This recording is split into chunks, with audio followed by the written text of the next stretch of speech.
Kayla Miller, and I'm doing my senior thesis on overlooking extroverts' mental health. So the branches of research I will be going over is my introduction, literature review, action research, as well as my conclusion. So introduction. So what is an extrovert? An extrovert is someone with a very outgoing and expressive personality. Because of their bright demeanor, extroverts are often looked at as positive and relatively happy people. This causes people to wrongfully assume that mental health disorders, such as depression, don't affect them as much. This results in people not checking up on them as often, leaving them to help themselves mentally. I would consider myself to be pretty extroverted. Many people have described me with words like positive and bubbly. The front I put on in my day-to-day life has caused people to keep me in those categories. Oftentimes, when I do have my off days, I'm assumed to be dramatic because of the drastic change between my bubbly personality and my more conservative one. Or some people make comments like, "Wow, I would never assume you had any problems." This is an issue that affects many extroverts around the world. For my senior thesis project, I focused my research more on adolescents and people in our high school community. This way, I have been able to target a smaller scale community and observe how certain people are treated. The question I'm trying to answer is, why are extroverts only seen as happy and as a result don't get checked up on as often? Literature review. The first branch of my research was to dive into journal articles on the same topic. I found it rather difficult because every article I came across directed their mental health research towards introverts. Many came to the same assumption that extroverts are very expressive and positive human beings who rarely struggle with mental illnesses. I've collected information from both topics of extroversion and mental health in adolescents in order to compare the two and piece them together. The first article I read was called Introverts and Extroverts by M. Freud. The author begins by discussing the traits of both introverts and extroverts. He obtained this data by collecting self-reports from a handful of college students. Freud found that extroverts are almost unaware of their own mind because they're so invested in the world around them. There is such a strong line between what extroverts think and say. Just because an individual is very talkative, that doesn't mean that they're constantly talking about what they're feeling. Extroverts almost have a way of making conversation out of anything. The second article I read, Adolescent Depression by Constance Heyman, discusses the various factors that can contribute to depression in adolescents, like physical changes, hormonal changes, and environmental influences. One notable point the author makes is about how extreme stress levels are often found in adolescents. This stress is commonly known to trigger depression.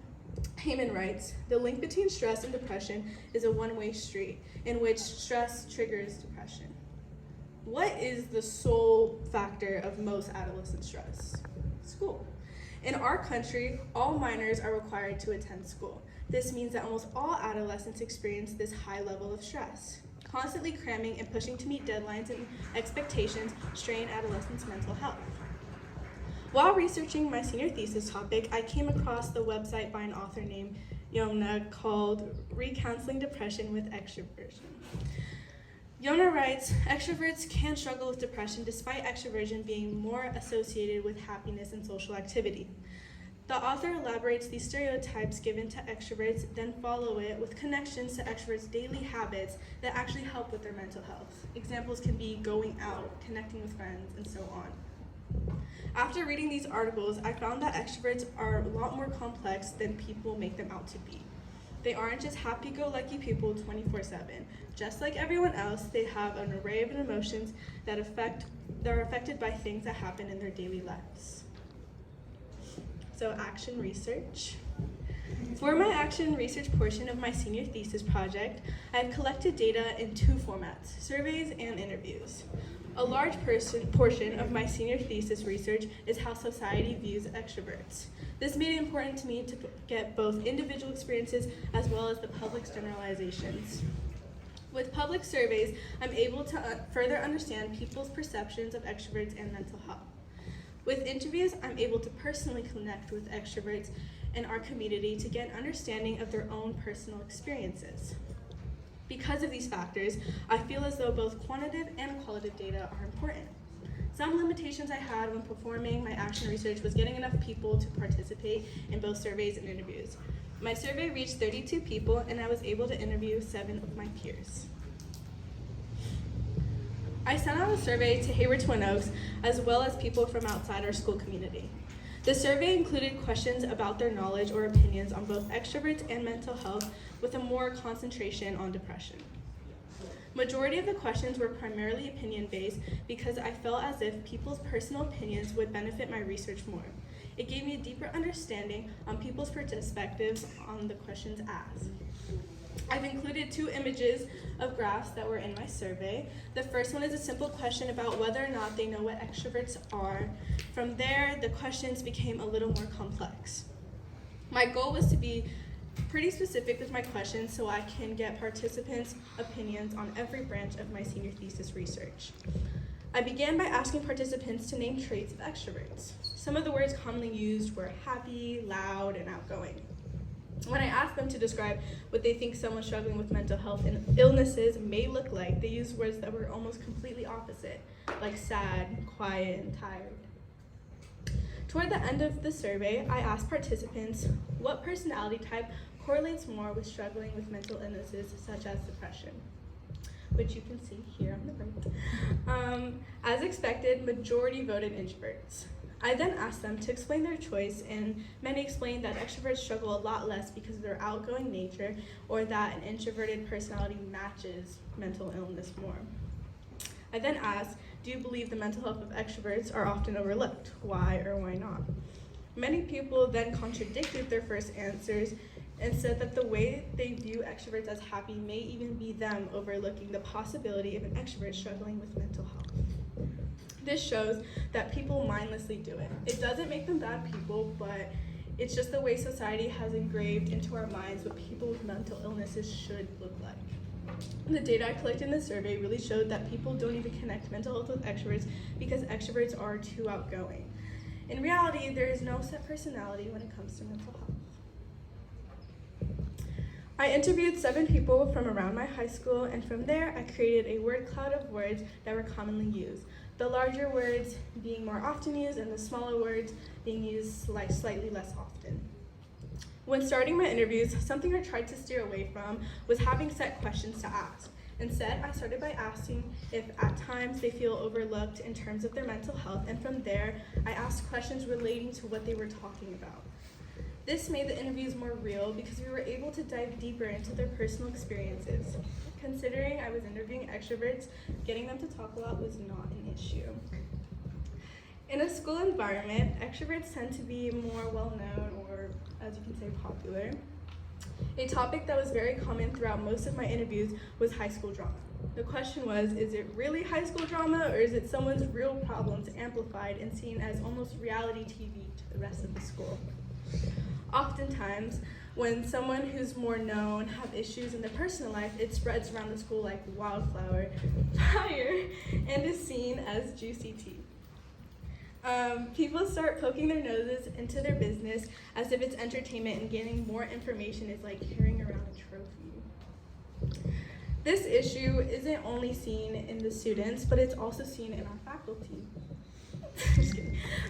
Many of my interviewees expressed that when they go to anyone in our administration about what's happening in their lives, they're told they're creating drama and that their dumb high school issues won't matter soon enough. Whereas when less known, more introverted students have issues, it's dealt with quietly and often given more attention by the faculty and counselors. When performing my interviews, something I found interesting is the pressure that comes with being more extroverted and, I guess, well-known. Some of the people I interviewed mentioned that how they feel as though they have to keep the same happy and bubbly personality everyone expects of them. They feel like they are seen as dramatic or maybe mad at everyone around them when they're anything else but happy.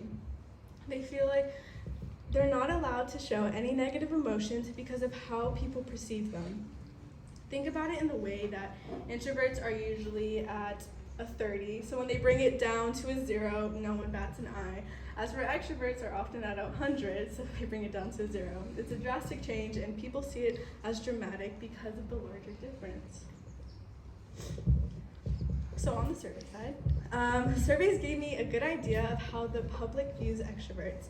It really helped to further enrich my hypothesis. Something I noticed while reviewing the surveys were the difference between the answers of the older and younger generations. It was clear that the younger generations really said what was on their mind and their true opinions, whereas the older generations gave very cookie-cutter answers, possibly in an attempt to sound more politically correct. Of course, that is completely understandable considering some of the topics can be pretty sensitive. And on the interview side, I felt as though the interviews really allowed me to obtain a deeper understanding of the effects these stereotypes have on people in our community. I was also very fascinated by the amount of wisdom high school students can hold. Some of the responses were things I would have never thought of or including, so I was very grateful for a lot of the answers. Something that really stuck with me is how there could be a lot of pressure to keep up a front or a mask that many people put on. It's kind of sad that people are almost afraid to show their emotions. So in conclusion, just like introverts, extroverts have deep and real feelings. At the end of the day, we're all human beings with an array of emotions, and it's okay. No certain person nor personality should be tied to one singular emotion. We shouldn't assume how people are feeling nor what they're going through. And these stereotypes go both ways. While I'm trying to argue that extroverts are unfairly generalized as happy people, introverts are also affected by generalization, for they're usually tied to words like sad and lonely. Therefore, both personality types experience this unfair share of invalidation and labeling.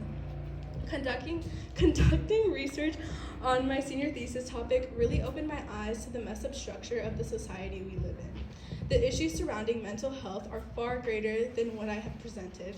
Sadly, this is only a small fraction of the endless sea of issues. In order to not continue on this path, there needs to be real efforts to not make assumptions about people nor situations that we don't know enough about. Before I conclude my presentation, if you're going to take anything away from this, I want you to remember to check up on your loved ones because you never know what they might be going through. Here's my bibliography if you want to check any of it out if you care. Thank you.